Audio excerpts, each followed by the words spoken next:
Now he's up into constellations in verses 31 to 33. Look at the constellations. The Pleiades, the Orion, the Mazzaroth, the Bear. Do you know the ordinances of heaven?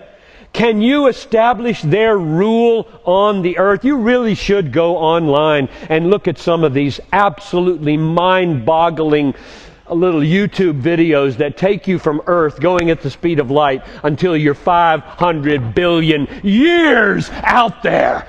And what they know now. I just saw on the internet yesterday that they're going to now map the edges of the universe. I said, "Oh, really? That's clever." But I'm impressed. I mean, I'm going out there with them as far as I can go with the Hubble telescope and letting God be God. The heavens are telling the glory of God, and more and more and more as we go farther and farther out there.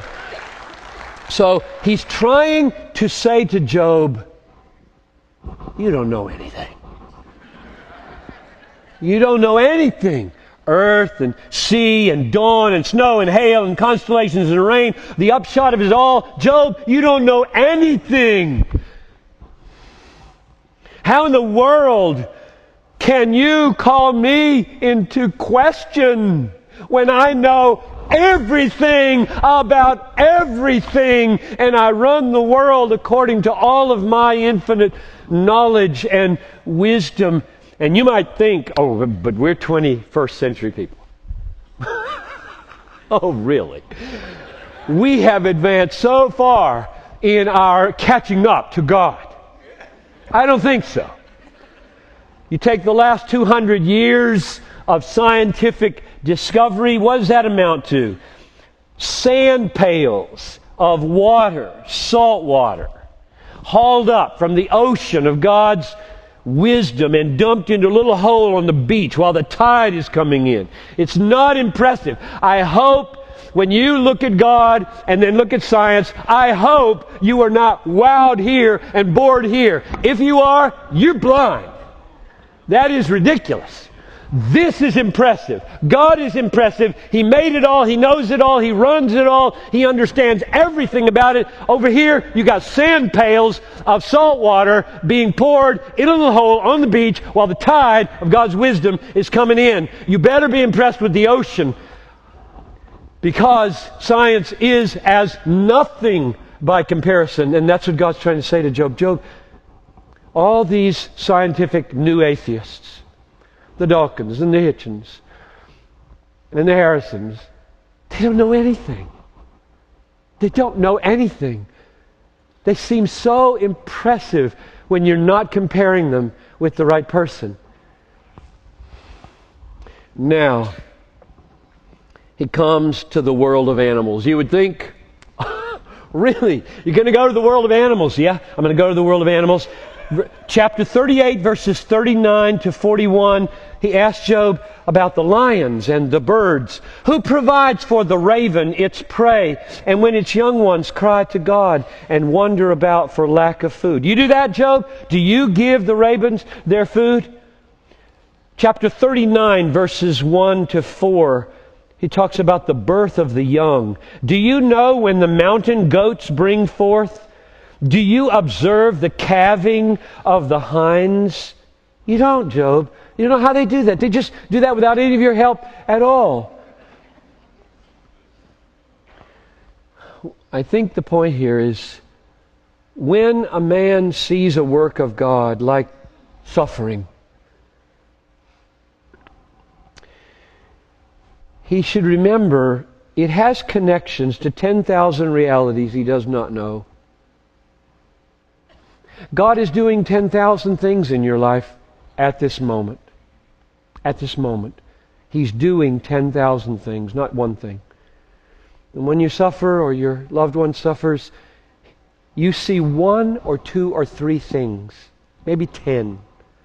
You don't see millions of things flowing into it, millions of things flowing out of it. That's the feeling he's trying to create.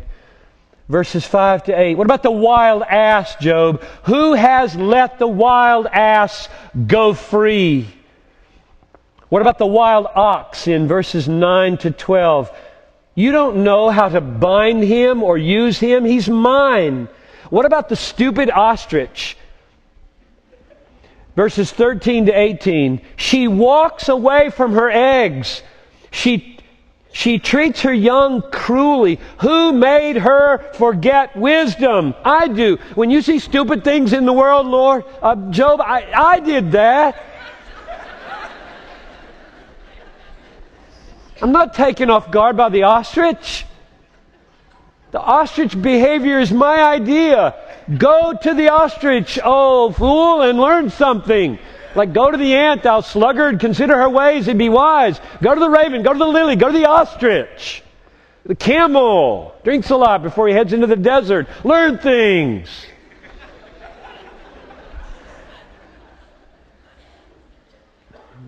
All these animals, foolish, useless, some of them, but not the war horse. Verses 19 to 25, do you give him his might? Do you clothe his neck with strength? What about the hawk? Verses 26 to 30. Is it by your wisdom that the hawk soars and spreads his wings toward the south? Is it at your command that the eagle mounts up and makes his nest on high?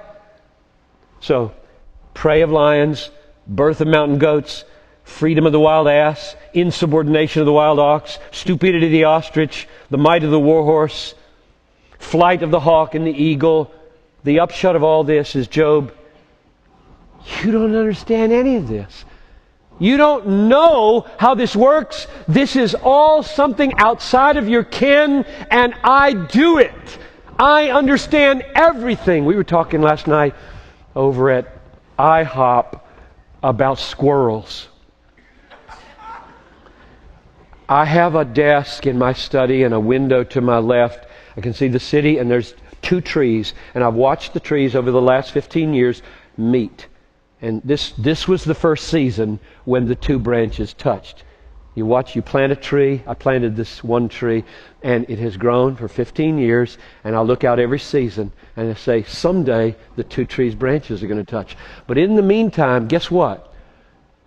Squirrels launch themselves between these trees. And I watch them. Now, here's the deal.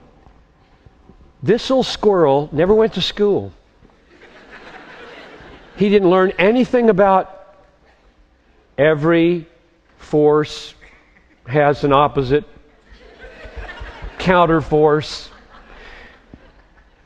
And he's sitting on this branch, and somehow he's calculating how thin this branch is so that when he pushes off of this branch, he knows this branch is going to go backward.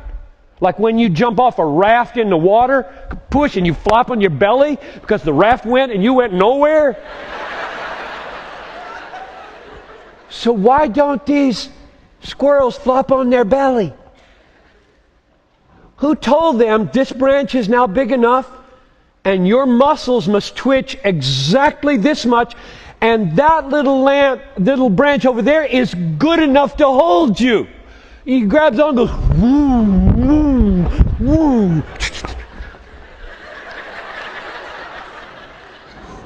Where did that come from? That's the point. You don't have a clue where that came from, Mr. Scientist.